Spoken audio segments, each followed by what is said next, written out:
জামায়াতে ইসলামীর সংসদ সদস্য আমির হামজার বিরুদ্ধে ওয়াজ মাহফিলের মঞ্চ থেকে হত্যার উস্কানি দেওয়ার মারাত্মক অভিযোগ তুলেছেন বিএনপির নেতা রাশেদ খান।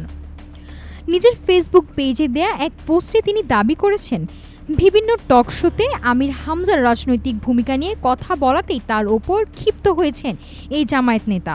নিজের নিরাপত্তা নিয়ে শঙ্কা প্রকাশ করে রাশেদ খান বলেন, এরপর যদি তার কোনো ক্ষতি হয় তবে তার পুরো দায় আমির হামজাকে নিতে হবে। রাজনীতির মাঠের লড়াই এবার যেন ভিন্ন রূপ নিচ্ছে ধর্মীয় মঞ্চে।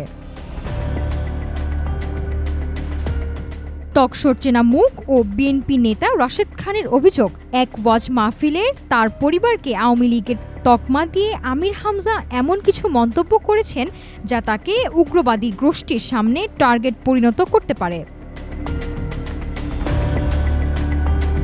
ফেসবুক পোস্টে রাশেদ খান দাবি করেন, আমির হামজা তার মাহফিলে বলেছেন, শেখ হাসিনার স্বপ্ন বাস্তবায়নে যে কাজ করবে না, সে যে দলেরই হোক সে জাহান্নামে যাবে। রাশেদ খানের মতে, রাজনৈতিক সমালোচনাকে রাজনৈতিক মাঠে না রেখে ধর্মীয় অনুভূতির সাথে মিশিয়ে ফেলাটাই সবচেয়ে বড় বিপদের কারণ।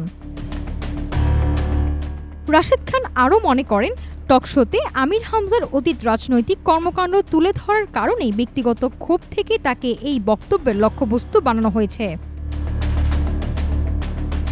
এই অভিযোগের বিপরীতে জামায়াত নেতা বা আমির হামজার পক্ষ থেকে এখনো আনুষ্ঠানিক কোনো বক্তব্য পাওয়া যায়নি। তবে দুই দলের গুরুত্বপূর্ণ নেতাদের মধ্যকার এমন পাল্টাপাল্টি অভিযোগ রাজনৈতিক অঙ্গনে নতুন করে চাঞ্চল্য তৈরি করেছে। মতাদর্শের ভিন্নতা কিংবা রাজনৈতিক বিরোধ থাকাটা স্বাভাবিক, কিন্তু ধর্মীয় মঞ্চকে ব্যবহার করে কোনো ব্যক্তির নিরাপত্তা বিঘ্নিত করা এই প্রবণতা সুস্থ রাজনীতির জন্য কখনোই শুভ লক্ষণ নয়। এখন দেখার বিষয়, জোট বা রাজনৈতিক সম্পর্কের এই টানাপোড়েনকে দুই দলের শীর্ষ নেতৃত্বে কিভাবে সমাধান করেন।